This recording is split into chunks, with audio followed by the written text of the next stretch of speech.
Hi there, welcome to Appy Chips YouTube channel. I am Ambajan and today we will learn how to install this app on Mac using Homebrew, which is also popularly known as simply Brew. But before we get started, let me answer some frequently asked questions first. To start with, what does a package manager like Homebrew does? Well, a package manager lets you install, uninstall or repair apps on your Mac. A package manager is very similar to App Store on macOS or Microsoft Store on Windows operating systems, except that a package manager uses commands that you type on Mac terminal to install or uninstall different programs. Some of the popular package managers for Mac include Homebrew, Nix, and Macports. And if you are coming from a Linux background, you will feel at home with Homebrew, especially if you have used package managers like apt, pacman, yum, etc. on Linux based operating systems. Next up, is it safe to install the Mac apps via Homebrew?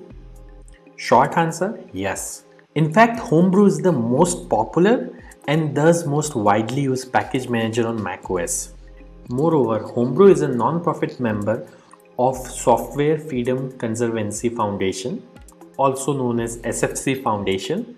Many other open source projects like Git, BusyBox, Samba, Wine are all part of this Software Freedom Conservancy organization.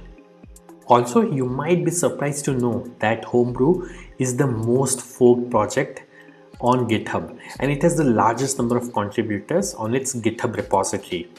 Many devs at organizations like Google, Apple, Dropbox, Stripe, etc. use Homebrew to set up different development environments on their MacBooks and iMacs. Next question. Can you use Homebrew to install programs on Apple Silicon or more popularly known as M1 MacBooks? Again, yes.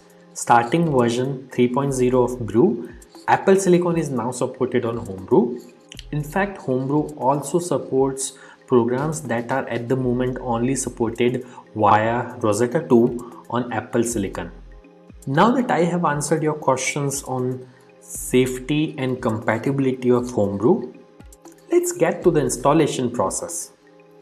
Before we can install anything using Brew, we need to install the package manager itself, that is Homebrew, on your Mac.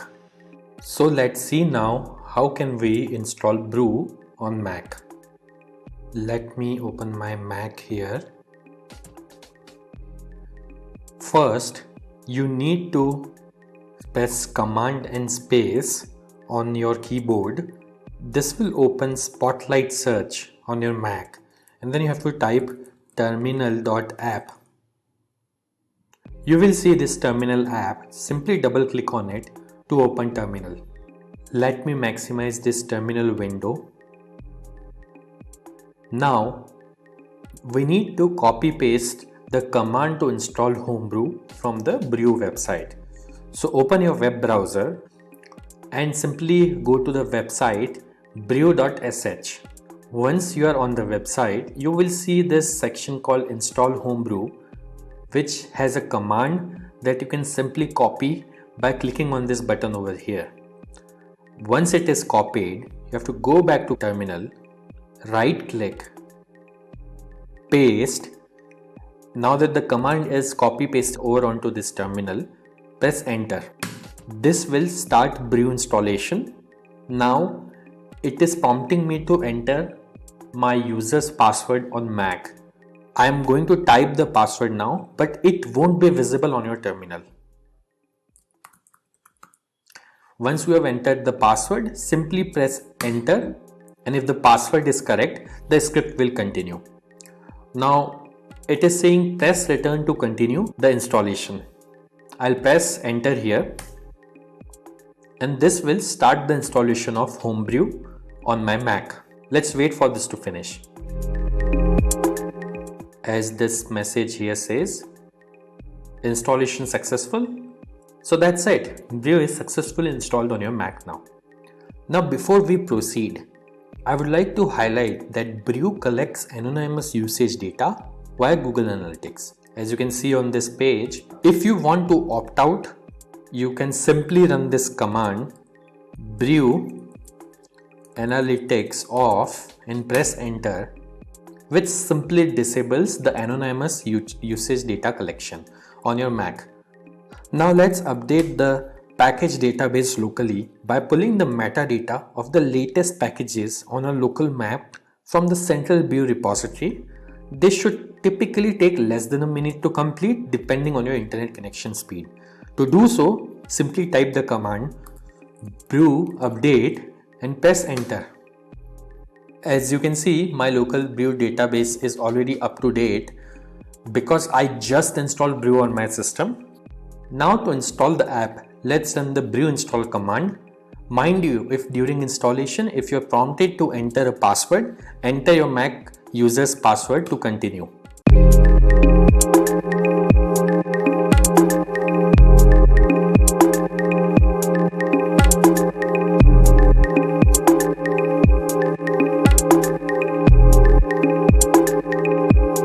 That's it. The installation was successful. If this video was useful, don't forget to hit the like button. And if you faced any problems during the installation in this video, please leave a comment below and somebody from AppyChip team will reply back to you. If in future any app installed using brew stops working, then you can simply reinstall it using the command brew space reinstall space the name of the program. For example, I'll try to reinstall this program called Hello, which is already installed on my system. As you can see, it is downloading the program and it says reinstalling Hello, and now Hello is successfully installed. And if you want to uninstall any app installed using brew, simply run brew space uninstall space the name of the program. In this case, I will try to uninstall the program Hello, which is already installed on my system. As you can see, within a few seconds, it says the program is successfully uninstalled. Also, over time, brew might end up consuming disk space on your Mac as it keeps installers of the programs that you had installed on your hard disk in a cache directory. So you can use the brew space cleanup command once every 6 to 12 months to free up some space on your Mac. This command removes app installers and older versions of the packages only.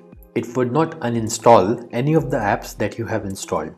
As you can see, brew cleanup was successfully run on my system.